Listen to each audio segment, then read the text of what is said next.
Welcome, everyone. Today we are working on part 3 of Between Worlds and what it feels like to be a medium. Our special guest is Sarah, Terry's daughter, and she has had many experiences, and we're going to be talking about those. She's not exactly into what we do in our world as mediums, and so we're going to be talking with her about her experiences. Have you had any visitations in dreams, and what was that like for you? Sure. So the first one that was in a dream, a visitation in a dream, happened, over 20 years ago. I had an ex-boyfriend who, his best friend was in the military, and he had died in a plane crash overseas and a helicopter crash overseas. This was somebody who I had only met a few times, a handful of times. When I did meet him, he was very kind and very nice, and we had a good connection with each other. It wasn't necessarily somebody that was in my life all of the time or anything. So I'm not really sure why this happened with him specifically, but I would say it was probably a year or two after he had passed away. I went to bed one night and I had a dream, a visitation. Basically, it was him and I. We were sitting in these simple chairs and we were facing each other and we were illuminated. There was like a circle of light illuminating us. And I remember looking around outside of that circle of light and it was just nothingness. I didn't get a sense of being in a room that was dark, anything like that. It was just expansive nothingness. We just sat there facing each other and we talked, and he talked mostly. We talked for, it felt like years. When I woke up the next morning, I very vividly remembered that this had happened, but I could not, and to this day, I cannot remember anything that was said. I remember that it was a rough point in my life. I had a lot of rough points in my life when I was younger.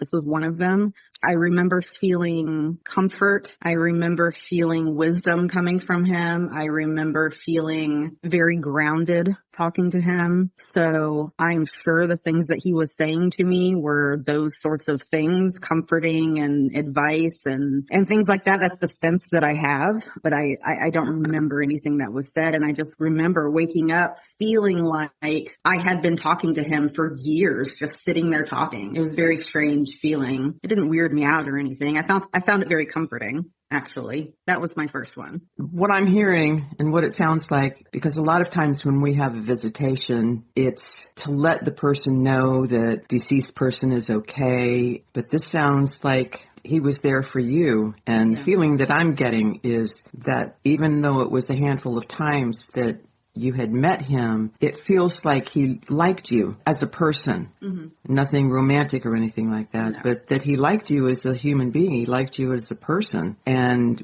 because he's connected to your ex, means that you're connected also, that he was understanding of and aware of what was going on in your life and came there for you. That's really a nice dream. A visitation. How did it feel to you? Did it feel like a visitation when you woke up? Yes, absolutely. It felt absolutely real. Yeah. I'm a very vivid dreamer, so I'm very aware of what it feels like to wake up from a dream, even that was very vivid, but knowing it was a dream and feeling like, yeah, that was a dream. And I always have been that way. But waking up from that, yes, it felt very real. It's when you have visitations, it's a dream that you'll never forget. It feels more real than real sometimes. Mm-hmm. Right. And it probably is more real than real. Yeah. You get any feelings, Annalisa, with that? Yeah, well, it's funny because what you described was the nothingness place was interesting to me because the very first visitation I had in a dream, and I'm not a dreamer in the sense that I get psychic stuff through dreams. My dreams are all just traveling and fun and I mean, I rarely get nightmares, but they are like ongoing movies and feel like they're hours long and they're vivid as hell and all that. And I love my dream life. Mm-hmm. But the visitation dream is like, I can remember everything about it, and it was in 1996. And it was with my grandmother, and I woke up to be in this white room, and there was like almost nothing in this white room except a white couch, a white desk, with two Native American people in meditation, a woman and a man. No idea who they were. Walked up to them to ask a question and they wouldn't speak to me. They weren't rude. It was just like you could tell they were in meditation. And I went and I sat on the couch and this door opened that I didn't even know was there before. And behind the door looked like the night sky, like it was all dark and nothingness except for some stars. And my grandmother walks in. And we greet, hug her, and I can feel her. And, oh, my God, how are you? What's going on? And we sat down and, again, talked for hours. Could have been years. And I said, can I go with you? And you're like, you'll be able to, but not yet. And I was like, okay. And I looked at her and I went, I'm not going to remember any of this, am I? She's like, nope. And that's all I remembered. Just what I told you. You remember that part, though. I remember that part. And it's funny to me because it was like I knew it. Even in the experience, I was like, I'm not going to remember any of this. But it was like we talked for 100 years. Yeah. And I could feel her. I could smell her. It was very, very real. And like we just said, I can remember it, and it was in 1996. In your case, I feel like there is possibility that even though in this life you didn't know each other that well, that there was definitely a connection in our greater life, in the afterlife, or whatever you want to call it, that you may know each other a lot more as souls. Mm-hmm. Mm-hmm. He was definitely one of those people that, you meet those people periodically throughout your life and you just feel like you've always known them. You feel immediately comfortable with them. And I felt like that with him. Again, we only saw each other a very small handful of times at total. Yeah. But yeah, I always felt very comfortable with him immediately. So. Visitation dreams where you don't remember what's been talked about. It happened to me with my grandfather. Yeah. And I had gone to whatever dimension or reality that he was in, and it was an old saloon. Woohoo. But it was all brand new, and it had the swinging doors, and I walked through, and it was weird for that kind of setting, but there was a maitre d' dressed in a tux. And I walked through and he said, "What are you doing here?" And I said, "I came to see my grandfather." And then he was gone. And I saw my grandfather sitting in the back having his favorite drink, which is, he had it every evening, was a Dubonnet. And I sat down and we had this very long conversation, and I have no idea what we talked about, but I know it was a very deep and long conversation. Isn't that wild? Yeah. Yeah, I don't remember having a dream where I had a conversation with someone that I don't remember the conversation, but I did have out of body experience where I had taken a friend and we had flown, and I'm not going to tell the whole story because it's kind of long, but we ended up in this house and we came down through the roof and stood in the circle of chairs, and then people were in the room and as soon as they saw us, they all came and they sat down in the chairs. And so we were standing in the middle and I started telling them things like, I don't know what I told them. The next morning I don't have any idea what I said to them, but I said a lot of stuff and they came there to listen to what I had to say. Wow. Yeah, that was really interesting. That is cool. Yeah, but I don't ever remember having an actual dream. Didn't I put that story in the book, in my book? I think so. Yeah, it was an incredible dream, the whole thing. When we dedicate an episode just to dreams and imagination and dimensions, we'll definitely get into that a little bit deeper. Yeah, that was amazing. I mean, this wasn't a dream because the next day I had called my friend who I had gone to her house and got her. We went on this little adventure. I called her on the phone and asked her if she had had a dream about me last night. And she thought about it for a second. And then she said, "Yeah, I did." And I said, "What did you dream?" And she told me the whole thing that we did. So that is so cool. Yeah. So that was validation to me that it wasn't a dream. It was that had actually happened. Yeah, it was astral traveling. Yeah. So that was fascinating. One of my best out of bodies. I've had many. That's amazing. I want to learn more about that because I don't know when I'm doing it, when I'm not doing it. I just assume I'm dreaming. But I've had a couple experiences where I'm like, maybe that was something else because it felt like it went on for a very long time, or I was dropped into another life and everything was completely different in terms of, time period and whatnot. Yeah. Well, Sarah's got one more, right? Sarah, Oh, a dream. Oh, as far as dreams go, yeah. Hello, Sarah. Wake up, Sarah. Hi. Oh yeah, I'm on a podcast. We do tend to talk, the three of us, so don't mind us.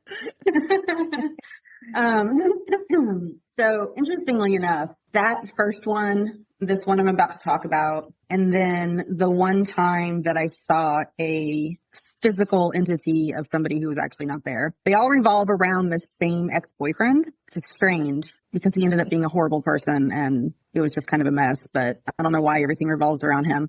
Okay, so the second instance that happened, this was, I'm so bad with timelines. What was this, about 4 years ago, 3-4 years ago? Probably more than that. So this guy I had dated off and on in my early 20s, late teens and early 20s. The last time that we dated, I don't remember how old I was. Maybe I was in my early 20s, 23, 24. Mm-hmm. And that was the last time I've seen him, last time I've spoken to him, and I'm 47 now. So it's been a while. You know, he would pop into my mind periodically, as exes do, especially ones that you dated for a long time, off and on, but nothing serious. So a few years ago, I went to bed and I have this dream. It was a dream of, it was just him. He came to me. He told me a lot of things. I don't remember everything that was said, but I know that he was apologizing to me because he ended up in our relationship, had done some terrible things.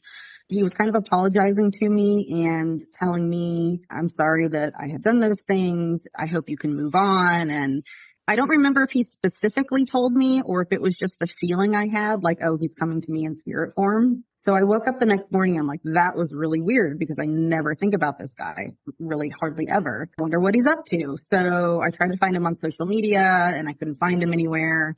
I Googled his name and I found his obituary and he had died just a couple of weeks before that. Wow. So that was strange. Yep.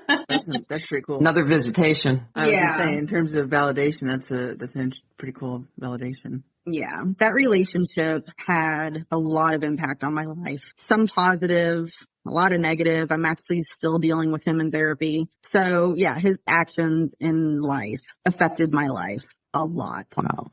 So if somebody were to come to me after they died and said, I hope you heal and I'm sorry, it would be him. As it should be. Yeah. Yeah. But that really, really floored me. That's the most dramatic thing that has ever happened to me, where I Google his name and I see that he had just died a few weeks before that happened. So I was like, oh. So how did that feel toward you when he came and apologized to you? Was that healing for you in any way? No. Unfortunately, no. I mean, I think that I've dealt a lot with the impact of our relationship just on my own over the years. I don't really need his apology. So I don't know. I haven't really delved into it and I haven't really given it much thought. It's just one of those things that happened and I'm like, that's really bizarre. And I think I just kind of let it go and didn't really, I don't know. Again, this isn't really my world. So yeah.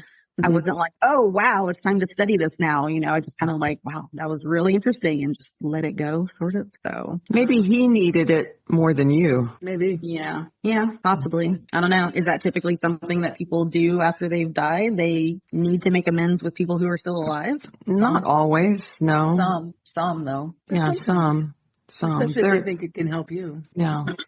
Yeah. There are some people that have come through where they don't apologize at all for how they were in life, that it was just accepted. It is what it is. And that's who they were. And there was nothing that was going to change it, but they still come through with love and connection and healing. Mm-hmm. But a lot of them don't come through with, oh, I was a terrible person. I did this to you, that, and blah, blah, blah. Some are not very apologetic at all. And maybe they don't need to be in some instances because we are on our own journey and life experiences. I kind of paraphrase when I say what he said to me because I don't remember verbatim the words. Mm-hmm. I remember the feeling of the words. And the feeling of the words was very much like, I'm sorry I put you through these things. It didn't feel like he was apologizing like he needed to apologize to me. It was more, I'm sorry that you had to go through these things that I put you through. Yeah. It was more the feeling that I got. So, I mean, an apology in a way, but not really I'm so sorry that I did. Yeah, not a direct one. I'm so sorry that you had to experience the things that I did was more the feeling. I don't know. Maybe at some point it will help me. Because he needed to play that role for her. Yeah. That was an agreement that they had coming into this life. That's how I look at it too. But, you know, we come in with certain things that we want to experience, and other souls will help us do that. It's almost like, not that it's a play and it's all hunky-dory, but definitely let's see what this experience is going to be like if I do this and you do that kind of thing, because free will is always in play. Sure. But we do make those agreements and designs and for whatever our soul needs. And sometimes it's not very pretty or pleasant. I will say as a medium, it's very interesting to bring through someone who's not apologetic, because early in my journey, I wanted everyone to be apologetic. So I would, I was in fear of injecting my own feeling on that. And you just got to step aside and go, okay, they're not sorry. Yeah. And more often than not, the person that I've read for is like, if you had come through with that, saying that they were, love and light and sorry, I would not have believed you. I would have thought you were a fraud. The people that I've told where they don't come through as being apologetic at all for who they were, they totally understand it. They say, I get it. He would never or she would never apologize. And so this is not a surprise. Yeah. But sometimes they come through like your dad, Terry. Yeah. Completely changed. Completely. Yeah. And that's why I said to you, you must have the wrong person. You must have the wrong person. Because that's not my That's dad. not him. No way in hell, that's my dad. That is And that's where it comes in, where people that do our work, I listen to spirit. I believe them over what a person may deny and what a person may say, no, that's not right. That's wrong. That's wrong. They would never do that, blah, blah, blah. I always come back to, and I got caught in that trap very early on of thinking, oh my God, am I giving the wrong information? And over time, you learn to trust what spirit says. That really 99 and 9/10 of the time, everything is out of love. Even dark and terrifying experiences that we have in life, when they come through with whatever messages or information, it comes from a good place. It comes from love and connection. Yeah. There's always a reason, it seems. Something that's a little, if you perceive it as frightful, it may not be frightful. It's just the way you've kind of deemed it. You know what I mean? It may be, in fact, neutral to somebody else, but to you it has some sort of trigger. Sure. And then there's always kind of a healing or a lesson to learn from that. Tell them about that ghost you saw at your friend's house. So this is the only time I've ever seen a solid physical entity that was not actually there. This was again when I was dating the same guy. I want to know this guy now. I know. Well, I don't know. Connect with him. He's up there somewhere. Was he a little psychic himself? That's what it Not that sounds I'm like. aware of. Sounds like he was a natural. Not that I'm aware of. If he was, he never said anything to me about it. So this was after his best friend had died in that helicopter crash. My feeling was that it was him. I didn't see the face of this person, but the feeling that I had was that it was him afterwards, and reflecting on it. I don't know if that was my own biases making that connection, but anyway, I had gone over to his house like I did many times. I would always go in through the garage door. It's one of those types of houses. You just always go in through the garage. And when you walk into the house, you're looking straight down a long hallway. And at the end of the hallway was my ex's bedroom. And you could just see the foot of the bed through the doorway. And there was a bathroom and a laundry room and then the kitchen and the rest of the house. No exits out that way or anything. My boyfriend at the time was in the kitchen. He was cooking. And as soon as I walk in the door, your eyes just go straight forward. And I see a man sitting on the end of his bed. And again, you could just see the end of the bed through the doorway. I got his legs. I see his legs and his hands were sitting flat on his thighs. And I kind of saw a little bit of this area of him, but he was just sitting there and his hands were on his thighs and he was just sitting there. I remember it struck me as odd that somebody was just sitting there like that, so still. So I immediately take a right into the kitchen where my boyfriend was cooking. And I went over and I gave him a kiss and I whispered, because I didn't want to be rude, to the person who was in there. And I whispered to him, I said, hey, who's that in your room? His face went white. And he said, what? And I said, who was that in your room sitting on your bed? He just immediately said, stay here. And he grabbed a knife from the knife block. And because the only way for somebody to get out of that room and leave the house was to walk past the hall, kitchen, out into the garage. So, we would have seen somebody leaving. So he grabs a knife from the knife block and he barrels it down. He was not that kind of guy who was afraid. He was like, let's go. So yeah. So he went back there and I was sitting there going, oh God, oh my God, who's in the house? He was back there for just a minute. I mean, there's not a lot of places to look. He looked in his room, he looked in the bathroom and the laundry room, and he came back and he's like, what are you talking? There's nobody here. Like, you scared the hell out of me. And I said, there was a man sitting on your bed. I very clearly saw the man sitting on your bed. I don't know. I guess we kind of just chalked it up to, I guess I was seeing things because he was like, I don't know what you're talking about. Well, it's interesting. So he's never, you didn't, I don't know if you had a discussion of whether he's ever felt anything like that before or felt weirdness in that house. No, we never talked about anything like that. Yeah. But yeah, I mean, it was a solid person sitting there. It was very strange. Maybe the person came for Sarah. That could very well be. I mean, there was no interaction other than I just saw them. Mm-hmm. I don't know. But in seeing them, you let him know. So, I wonder if it was someone from his life that he just wasn't ready to communicate with. Right. And that you were supposed to see it because you were supposed to kind of inject that. Yeah. Do you remember noticing how that person was dressed? It looked like they had jeans on and then brown shoes. And I know they had a long sleeve shirt on because I could see his hand. It was clearly a man. Mm-hmm. I could see his hands sitting on the top of his legs, like near his, over his knees or whatever. And I could see like the cuffs of a shirt. So he was wearing a long sleeve shirt, jeans, and I think brown shoes. But I mean, I honestly, I only kind of just glanced at a second. I mean, I did look for a second because I'm like, even in the moment, it struck me as so strange for even if it was a friend of my boyfriend's to just be sitting there like that. Yeah. And so I took a moment to kind of look, and I'm looking as I'm like turning and walking into the kitchen. So I noticed what this person was wearing because I'm like, why is he sitting like that? That's so weird. Yeah. I don't know. We never discussed it after that. Wild. This guy, he was obviously some sort of energy that brought paranormal stuff into your life between the two of you. Mm. I don't know. I mean, because it seems like every experience that you've talked about, he's somehow involved. My ex, yeah, yeah. And I mean, obviously I knew that, but I guess I had never really thought about that and made that connection until her and I were talking about it last night. And I'm like, why are all these big things connected to that ex-boyfriend who ended up being such a negative part of my life? Yeah. It's crazy. Well, I think there's definitely a past life connection. Definitely. Yeah, that's what I think too. Yeah. Something had to have been worked out in that relationship. And it doesn't mean it has to be worked out in this life. It could be worked out again in another life or, not at all in the afterlife, as it were. You didn't do anything wrong by not completing it is what I mean. Yeah, we didn't. Well, maybe that's what the end game was for her to complete it. Mm-hmm. Hard to say. Right. Yeah. I don't know. Often when I've had experiences with relationships, I feel early in my 20s, I was like, oh my God, we must be destined because I have this psychic connection with them and I'm so connected and I know when they're going to call and I know this and I know that.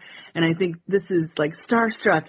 And no, it's just that you're like, both of you have energy that's incredibly psychic. That's all it means. Not your soulmate necessarily. That was a hard lesson to learn. Or you're trauma bonding. Trauma bonding, exactly. Exactly. Not a good thing. Yeah.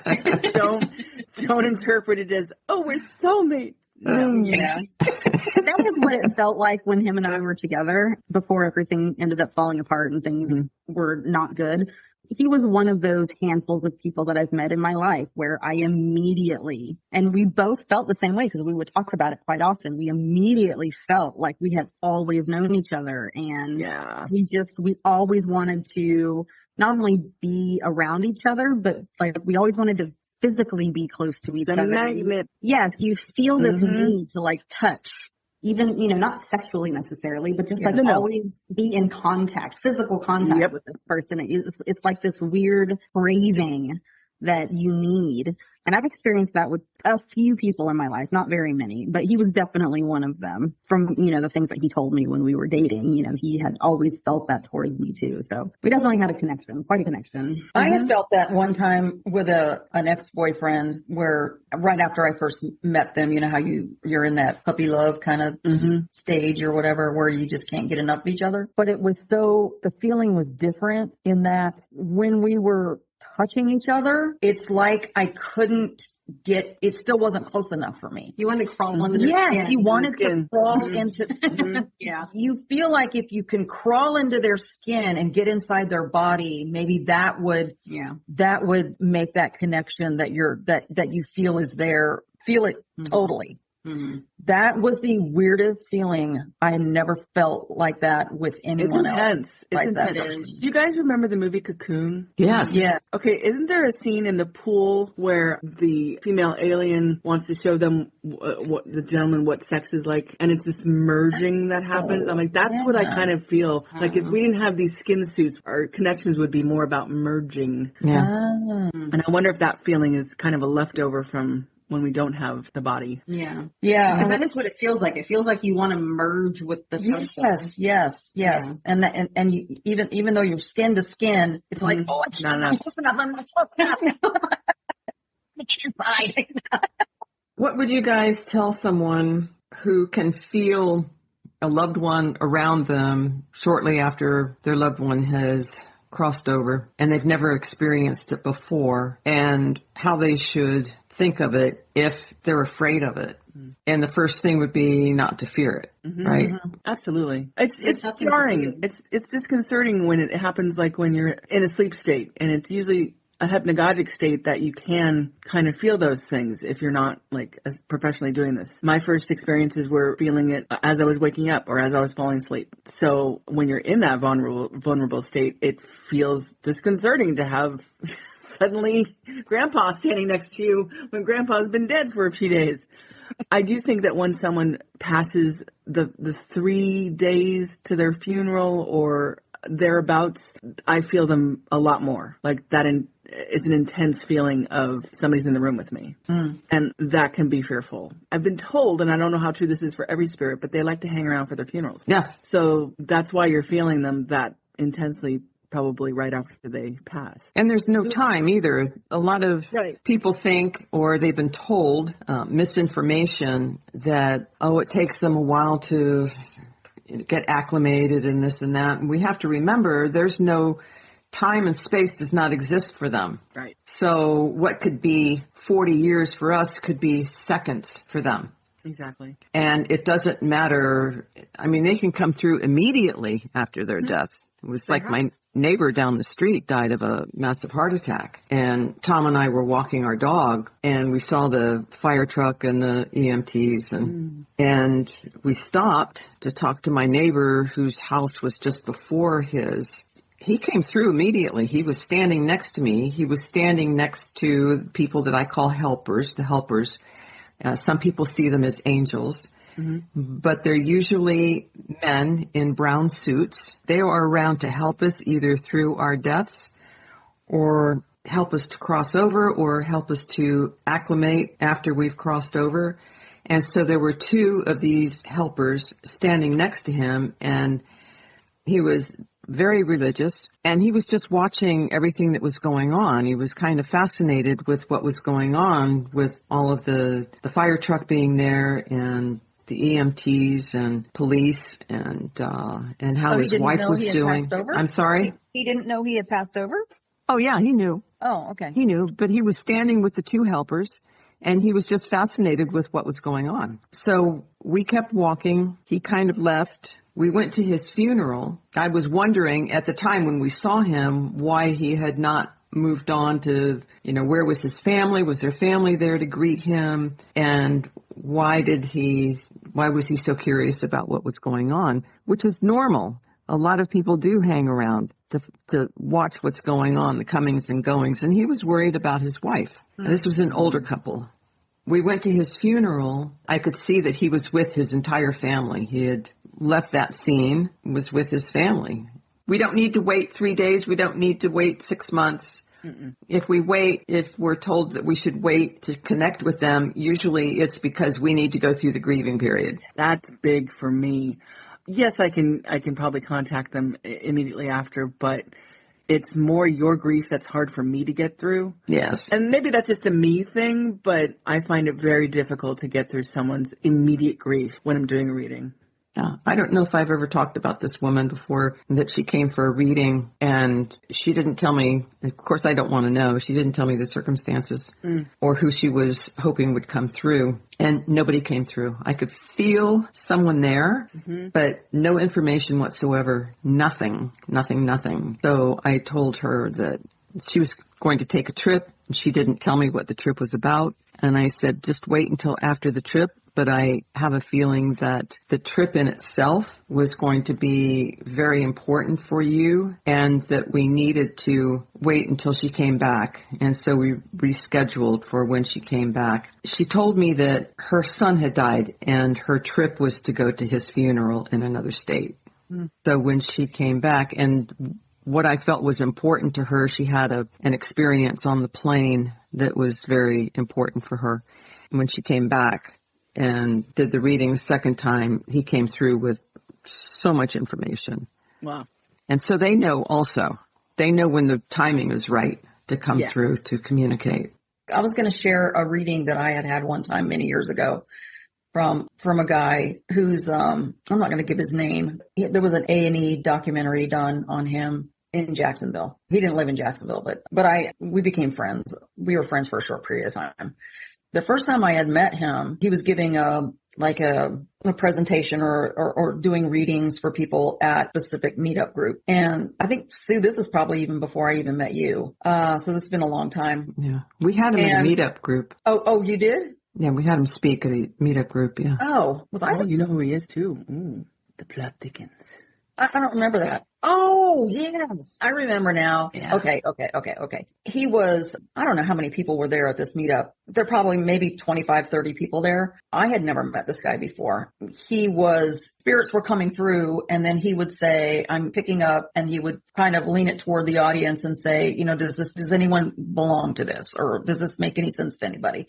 And a spirit had come through a guy, I think that it's been so many years, but he said, I can see this guy is showing me a fire truck. He's showing me, there was some other things. And I had a friend take his own life many years prior to that. And he and I were pretty good friends, and he was a fireman. So I first thought maybe it was him, but then another lady said, ooh, I think I know who that is. And they talked back and forth, and it come to find out it really wasn't for her. And so, I've never had a reading like this before, so I didn't really know what to do. But I just raised my hand and I said, I think that, he wasn't connecting with anybody else. So I raised my hand and I said, I think possibly that might be for me. So he did this whole big reading thing, and my friend had come through and he said, this is very odd, but I have to say what I see. And he said he has a bag over his head, and he says that he is feeling embarrassed and ashamed because he had taken his own life and he felt so bad about that, and he's still working through that on the other side, I guess. And he came to tell me that he's okay, just letting me know that he's okay and that he loves me and that he's working through his stuff. So I found that to be really interesting because it had been many years that he had already passed over. Why is he still working on his stuff? If, of why he did that. I mean, that doesn't make any sense to me. There's no time over there, so it may be a long time for us, but it may be seconds for him. But that was powerful. I cried my eyes out. It was just like, wow, because well, here's the thing. So when he did what he did, there was a question about whether he did it on purpose or it was accidental. And we never really knew, but we kind of thought that maybe he had done it on purpose, but we didn't really know. And when he came through, he said it was on purpose. Was there a brick wall involved? I keep seeing a brick wall with him. Oh, I don't know where I know where he did it. He did it at his sister's house. Go ahead. No, go ahead.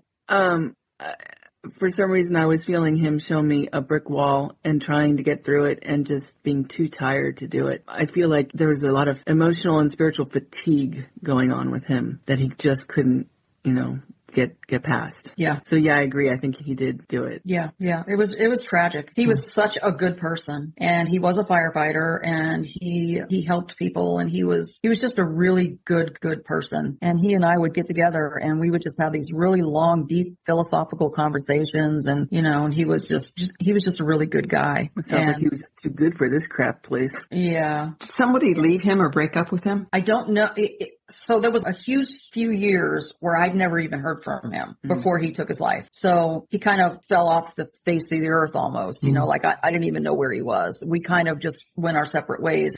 The medium told me, he said, your dad is telling me that you're never going to finish the book. And I'm thinking, I'll have to be dead if it's not finished. Yeah. Yeah. Was that his way of just putting a fire under you or something?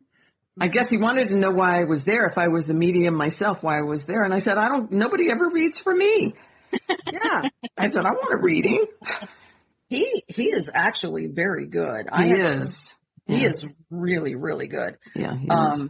Yeah, I was really, really impressed with him. Sarah and I love John Edward. We went to Love him. We went to see him when he was in Jacksonville a few years ago. I've seen him too. Yeah. He is phenomenal. I think he's the real deal.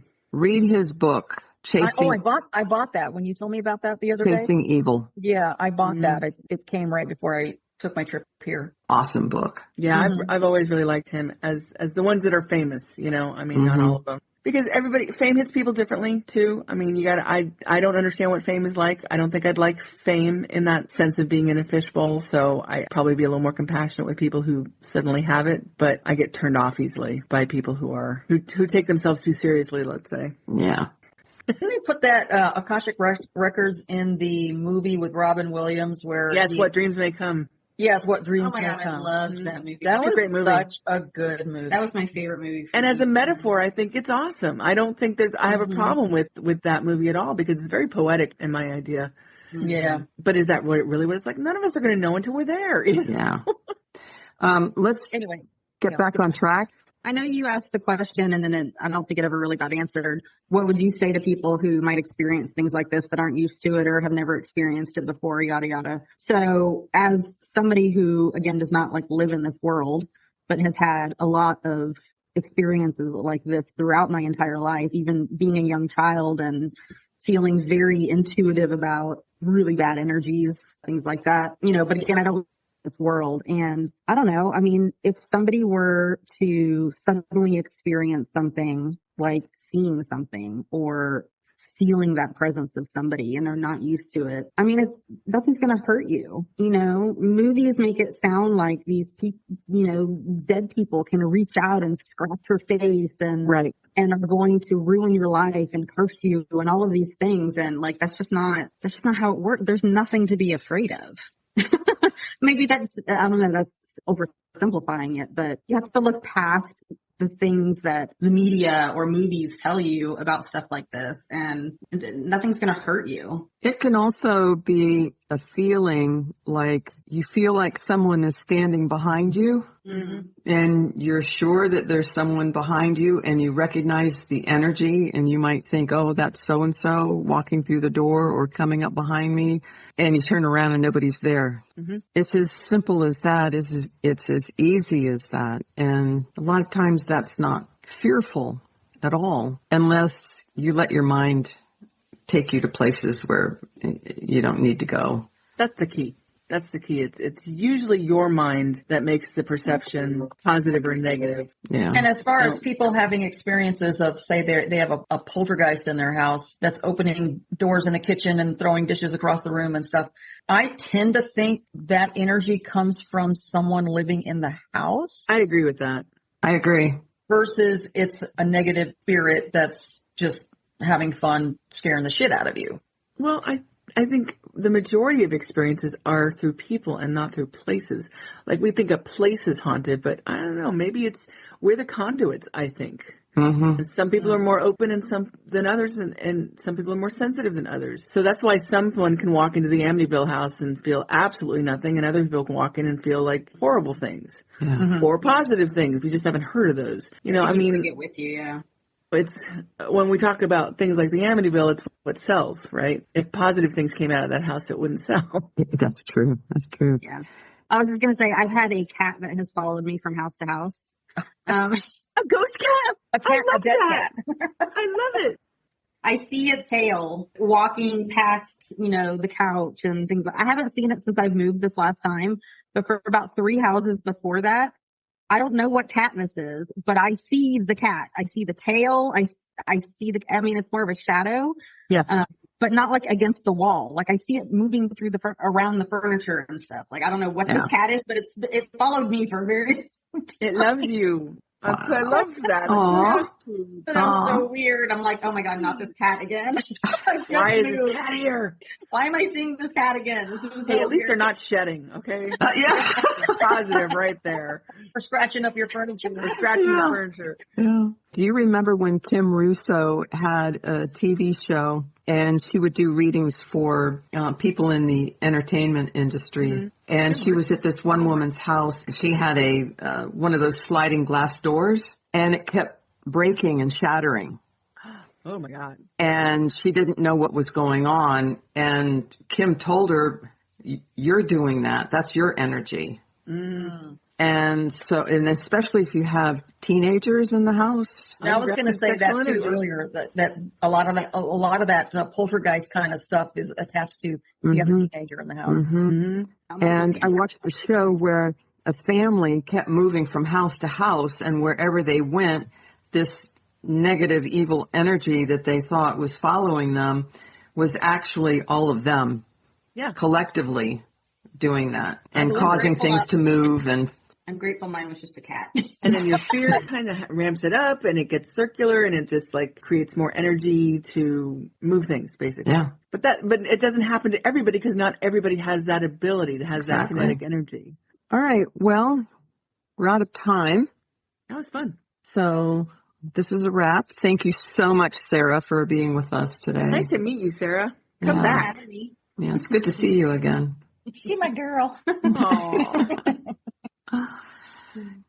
If this episode resonated with you, please follow us on your favorite podcast platform so you don't miss what's unfolding next.